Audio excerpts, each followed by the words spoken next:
Backlog. Backlog. Backlog. Backlog.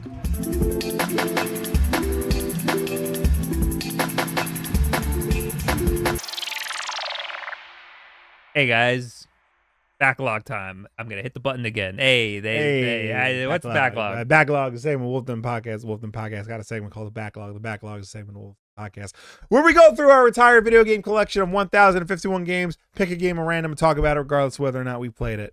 What did you say? 1,051? Let me just double check that. Yes, 1,051. 1046. 46. Wow. That would be. Damn it.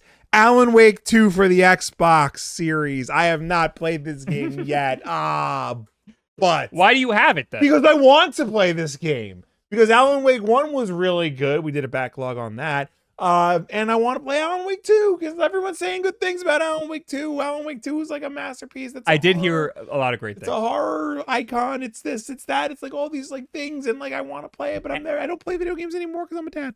And it looks like I'm getting Resident Evil 4 vibes from it. Yeah. The way that the camera is over the shoulder and stuff, and the horror elements look very similar to Resident Evil 4. I mean, and that's your favorite game of all. Well, yeah. I mean, Resident Evil 4 like set the blueprint for horror games going forward. I mean, Alan Wake 1 was very like tinged with that, but Alan Wake 1 was also very like surreal and cerebral and like, you know, David Lynchian, and this game even more so. This game, you know, takes place between two characters. You have Alan and the hell's her name? The lady that you play as. Yeah. God, fuck, man. I wish I could say more about this. That's game. the nature of the backlog. Yeah, baby. I know. You don't know. You don't know. This is the games we have. We don't play them all. Yeah. What happens with your back? This is your That's backlog. why it's the You have backlog, this yeah. and you have not played it. I did buy this physically too, so I can just easily give it to you if you want to try it. You're never gonna play Didn't this this game. not release physically? So yeah, so initially it didn't release physically because something with the way Remedy was developing it, and they wanted to keep costs down for the consumer, so they didn't release it physically.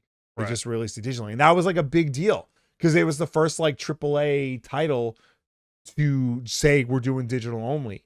Mhm. And I mean, nowadays it's a little bit more common. But eventually, I forgot who the publisher was, but I think it was Deep Silver. They're like, we'll put it out for you, limited edition. And it says limited edition on the top, but I got it on clearance because nobody was buying it physically. So you might still be able to find it physically. This game got very high reviews. Got very high reviews. My understanding is it does push like the boundaries of like what a horror game can be. Not just in terms of like the action, but like the psychology of it and things like that. It's Remedy, so you know it's got like a very well written story.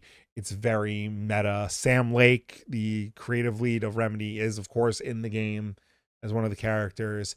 I think it's great because this came out like what 15 years after Alan Wake 1.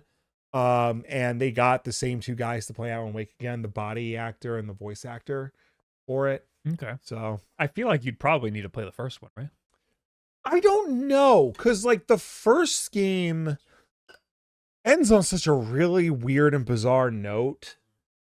And I feel like this game is gonna, it's like I had this revelation listening to a podcast about Death Stranding too. So I didn't play either game. But I feel like as they were talking about, even if I played Death Stranding 2, nothing they were saying was making sense. Even if you played Death Stranding 1, nothing would have Yeah. said Death Stranding. Either game, honestly, Yeah, because like it's just so weird and convoluted and out there that like, you know, it doesn't really matter what you say or like what happened previously. You're not really going it for like the specific story details. You're going for the full experience. Yeah, that's what I say when people are trying to get into Metal Gear. Yeah. Like, just start wherever. The story doesn't make sense anyway. Also, too, the time distance between like the first game and second game was so huge. I'm sure there's got to be some way to like that they have to like to catch people up to speed on what's going on. Yeah, I think Mass Effect did a good job of that. They Yeah. play like an optional cutscene, and they make you make choices in the cutscene. Yeah, I think Mass Effect 3 on the Wii U actually had an interactive comic book to fill you in on it. So, should I play the first one? I mean, yeah, we have that on Xbox 360. You should definitely play the first one. I played the first one. The first one's very good. This one, as far as I know, is even better. One of these days I will play this game. It's available on PS5, Xbox Series, Epic Game Store only. It is not on Steam, and I don't know if it's ever coming to Steam. That's a pain in the ass. Yeah. It probably works on Steam Deck, but you probably got to do a whole lot of tomfoolery. Yeah.